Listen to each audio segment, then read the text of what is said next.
Assalamualaikum warahmatullahi wabarakatuh. Pada kesempatan kali ini, Ibu akan menjelaskan mengenai materi statistika. Statistika pada kelas 11 semester 4 ini akan membahas tentang bagaimana cara menggambar diagram pencar atau diagram scatter data bivariat, lalu bagaimana cara menginterpretasikan diagram pencar atau diagram scatter atau data bivariat tersebut, serta cara menentukan arah dan bentuk tren data bivariat dari diagram pencar atau diagram scatter. Pada pertemuan kali ini, kalian harus bisa menggambar diagram scatter baik secara manual maupun menggunakan aplikasi Microsoft Excel.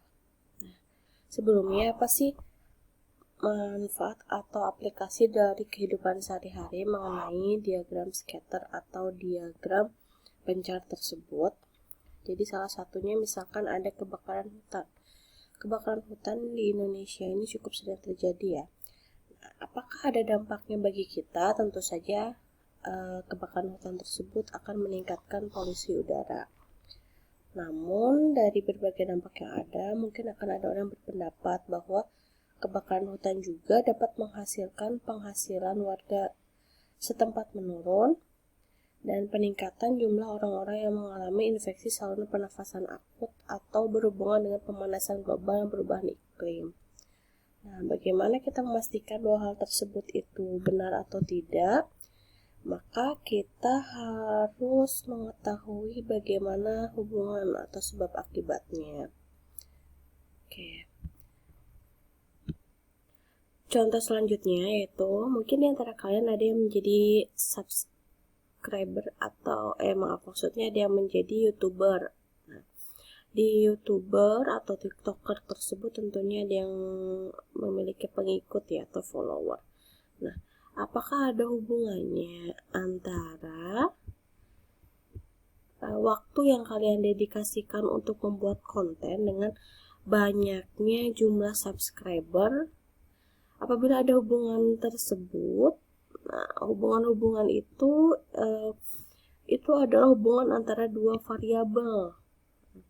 Hubungan antara dua variabel tersebut biasanya disajikan oleh sebuah diagram yang namanya adalah diagram scatter atau diagram pencar.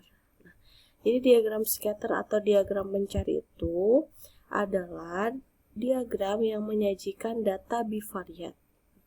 Data bivariat itu adalah data yang terdiri dari dua variabel kuantitatif. Kalau variabel kuantitatif itu adalah variabel yang bisa dihitung. Nah, kalau seperti yang tadi adalah variabel kuantitatifnya itu waktu yang didedikasikan untuk membuat konten dan juga jumlah atau banyaknya subscriber. Variabel kuantitatifnya biasa disebut dengan variabel independen atau yang berdiri sendiri yang tidak berpengaruh terhadap variabel lain dan variabel dependen. Oke. Itu ya, jadi itu adalah pengertian diagram pencar. Kita ulang lagi, diagram pencar adalah diagram yang menyajikan data bivariat. Nah, data bivariat itu apa? Bi itu 2, variat itu dua variabel kuantitatif, yaitu variabel independen dan variabel dependen. Variabel independen adalah variabel yang berdiri sendiri, sedangkan variabel dependen adalah variabel yang bergantung terhadap variabel independen. Seperti itu. Nah, kalian juga harus memperhatikan atau mengingat kembali tentang koordinat pada bidang kartesius. Nah, harus ingat kalau yang vertikal itu adalah sumbu Y dan yang horizontal adalah sumbu X. Yang ditulis duluan yang mana? Kalau yang A kita lihat, berarti kan ini 1, negatif 1. Kalau yang B 2, negatif 2 dan seterusnya. Sampai yang H adalah negatif 1,2. Jadi yang ditulis duluan adalah X dulu baru Y. Tuh, kalau kalian ingat.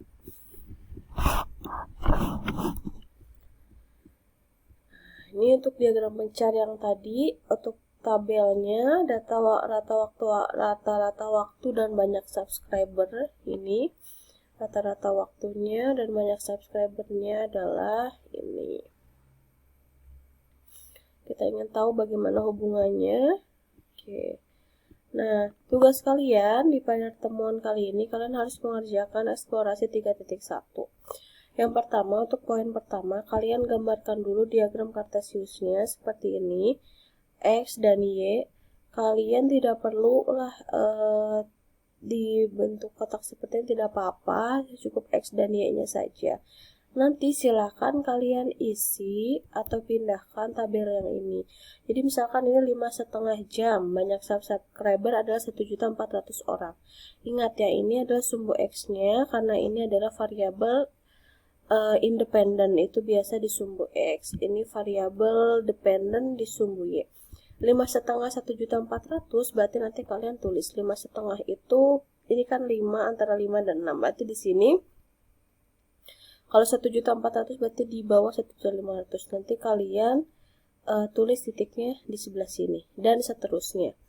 Nah, kalian buat ini untuk nomor 1. Selanjutnya, setelah kalian buat, kalian harus mengerjakannya sampai yang ini ya. Sampai 6,7 jam 1.700.000. Setelah kalian gambar, kalian titik-titik itu, lalu nomor 2, kalian harus melihat pola penyebaran titik-titik yang telah digambar pada diagram di atas itu seperti apa. Apakah polanya itu naik ke atas, nanti titik-titiknya itu hasilnya ya, atau turun ke bawah, atau mendatar. Nah, kecenderungannya bagaimana? Silahkan kalian jawab nanti di sini. Misalkan kecenderungannya naik ke atas, tulis saja naik ke atas. Kalau cenderungannya turun ke bawah, tulis saja turun ke bawah, seperti itu. Lalu nomor 3, kesimpulan seperti apa yang dapat kalian ambil mengenai hubungan antara rata-rata waktu yang didedikasikan dengan banyaknya subscriber. Seandainya itu naik ke atas, berarti kan semakin banyak waktu, semakin banyak pula subscriber. Nah, itu kesimpulannya. Tapi kalau turun ke bawah, berarti semakin banyak waktu, malah semakin sedikit subscriber. Silahkan ambil kesimpulan apa yang sesuai dengan pola yang tadi. Nomor 4, data mana tidak konsisten? Tidak konsisten itu, apakah pada saat data tersebut turun ke bawah, tiba-tiba ada yang naik ke atas di tengah-tengahnya? Nah, yang mana? Misalkan, atau sebaliknya, silahkan kalian amati. Yang kelima, apakah data tersebut akan membuat kesimpulan kalian nomor 3 menjadi tidak tepat? Silahkan diamati juga, apakah data yang berbeda itu jaraknya sangat jauh atau hanya sedikit saja jaraknya dari data yang sebelumnya. Kalau hanya sedikit berarti tidak mengakibatkan kesimpulannya berubah, tapi kalau misalkan jaraknya jauh dengan data sebelumnya, itu berarti bisa menyebabkan kesimpulannya berubah. Silahkan kalian kerjakan bagian yang ini. Baiklah, setelah selesai mengerjakan yang ini, nah ini tadi ya kesimpulannya, digunakan menunjukkan diagram scatter menyajikan data 2 variabel. Nah, ini, oke. Oke, untuk selanjutnya harus kalian kerjakan lagi setelah eksplorasi adalah ini, latihan 3.1. Nah, kalian kerjakan juga yang ini. Ini adalah kalian harus menentukan apa hubungan mereka. Misalkan yang A, banyak kendaraan bermotor dan tingkat polusi udara. Bagaimana apabila banyak kendaraan bermotor dengan tingkat polusi udara? Apa hubungannya? Apakah semakin banyak atau semakin sedikit? Dan seterusnya. Lalu yang ke nomor 2 juga, nah data diagram pencarian ini seperti ini, datanya, diagramnya. Pola penyebarannya bagaimana? Apakah cenderung turun ke bawah atau naik ke atas? Ini lihat ya. Nah, dari makin besar presentasi kelulusannya, bagaimana presentasi kemiskinannya. Dan seterusnya sampai kalian juga harus menggambar diagram bencar atau diagram scatter dari data tersebut. Nah, jadi 2 bagian itu kalian kerjakan, nanti dikumpulkan. Oke.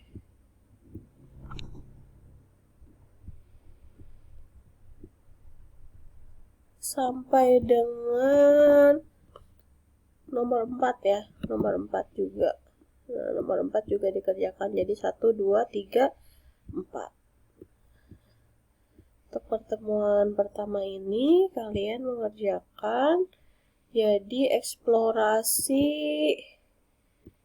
3.1 dan latihan 3.1 1, 2, 3, 4. Nah, seperti itu. Mudah-mudahan dapat dipahami. Untuk yang secara